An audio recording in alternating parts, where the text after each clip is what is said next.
अस्सलामुअलैकुम। इस वीडियो में हम मानसून के कुछ पिछले रिकॉर्ड्स देखेंगे। उसके अलावा इस मानसून पर एल नीनो का क्या असर रह सकता है इस पर बात करेंगे, क्योंकि एल नीनो अलर्ट जारी कर दिया गया है और ताज़ा तरीन अपडेट में वाज़ेह है कि ये साल जो है वो एक एक्टिव एल नीनो का रहेगा और तकरीबन स्ट्रॉन्ग एल नीनो रहेगा। 90 से 95 100% तक के इम्कानात भी मौजूद हैं। बात की जाए इस वक्त पिछले 5 सालों के रिकॉर्ड पर, जिसमें 2018 से लेकर 2022 का रिकॉर्ड इसमें शामिल किया गया है। 2018 में एल नीनो का असर था, कमज़ोर एल नीनो था। वैसे पाकिस्तान की जो नॉर्मल बारिश है मानसून की, मतलब जुलाई से सितंबर तक, वो 140.9 मिलीमीटर है, जो कि 96.1 मिलीमीटर रिकॉर्ड की गई थी। मतलब 31% बारिश की कमी देखने को मिली थी। ये 2018 की बात है, जब एल नीनो, कमज़ोर एल नीनो का असर था और जो इंडियन ओशन डाइपोल था वो न्यूट्रल फेज़ में रहा था और कुछ असर इसका नेगेटिव फेज़ में था।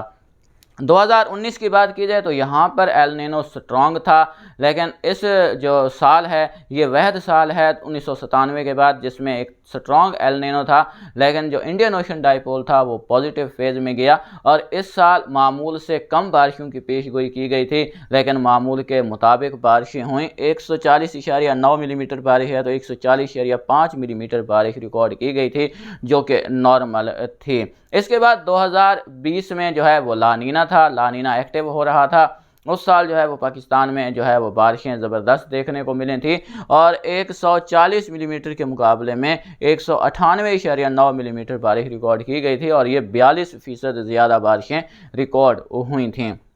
बात की जाए 2021 की तो 2021 में कोई खातर खा जो मानसून सिस्टम था वो पाकिस्तान तक ना पहुंच सका। ला नीना का साल था, लेकिन फिर भी जो है वो मगरबी सिस्टम जो है वो एक के बाद एक असरअंदाज होते रहे। मगरबी तरफ जो है वो पाकिस्तान के वस्ती इलाकों तक रही, इसी की वजह से कोई खातर खा सिस्टम नहीं आ सका था। तो इस साल बारिश में कमी देखने को मिली और 140.9 मिलीमीटर के मुकाबले में 128 मिलीमीटर बारिश रिकॉर्ड की गई और तकरीबन 9% की कमी बनी रही। और 2022 का मानसून तो आपको याद होगा, 2022 में रिकॉर्ड तोड़ बारिशें दर्ज की गईं। 140.9 मिलीमीटर के मुकाबले में 387.2 मिलीमीटर बारिश रिकॉर्ड की गई और ये मामूल से 175% ज़्यादा थी। इस साल जो एल नीनो का ख़तरा बढ़ रहा है तो कहीं पर भी ला नीना हमें दिखाई नहीं दे रहा। अलबत्ता थोड़ी बहुत जो है वो न्यूट्रल कंडीशन दिखाई दे रही है 5 से 10%, लेकिन ज़्यादातर स्ट्रॉन्ग एल नीनो की तरफ हम बढ़ रहे हैं। तो उम्मीद की जा सकती है कि अगर इस बार जो है वो Indian ocean dipole neutral phase में रहता है, पॉजिटिव फेज़ की तरफ नहीं जाता और दर्जा हरारत 1 डिग्री सेंटीग्रेड से नहीं बढ़ते, तो ये साल भी मानसून की मामूल से कम बारिशों का रह सकता है। लेकिन मगरबी सिस्टम आते रहेंगे तो शुमाली इलाकों में मामूल से ज़्यादा बारिशें रिकॉर्ड हो सकती हैं, जो कि मजमूई तौर पर मामूल के आसपास रह सकता है। वैसे हम मानसून का अपना हतमी तजज़िया जल्द पेश करने वाले हैं, जिसमें हर सूबे की अलग-अलग फोरकास्ट आपके साथ शेयर करेंगे। अगर बात की जाए फ़िलहाल मगरबी इस सिस्टम के आने से और प्री मानसून हवाओं की मदद से होने वाली बारिशों से, तो 13 से 19-20 जून के दौरान पंजाब, खैबर पख्तूनख्वा, गिलगित बल्तिस्तान, कश्मीर के तकरीबन तमाम इलाकों में बारिशें देखने को मिलेंगी।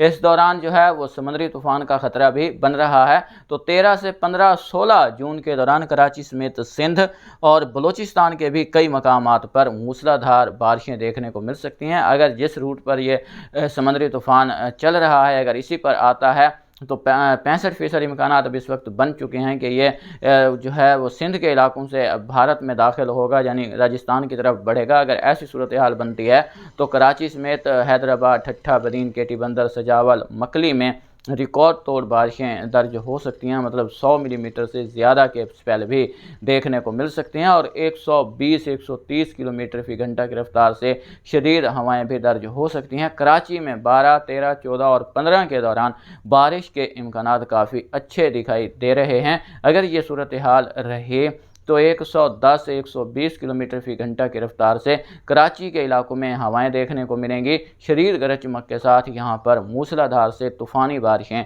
देखने को मिल सकती हैं, जिससे अर्बन फ्लडिंग का ख़तरा भी बना रहेगा।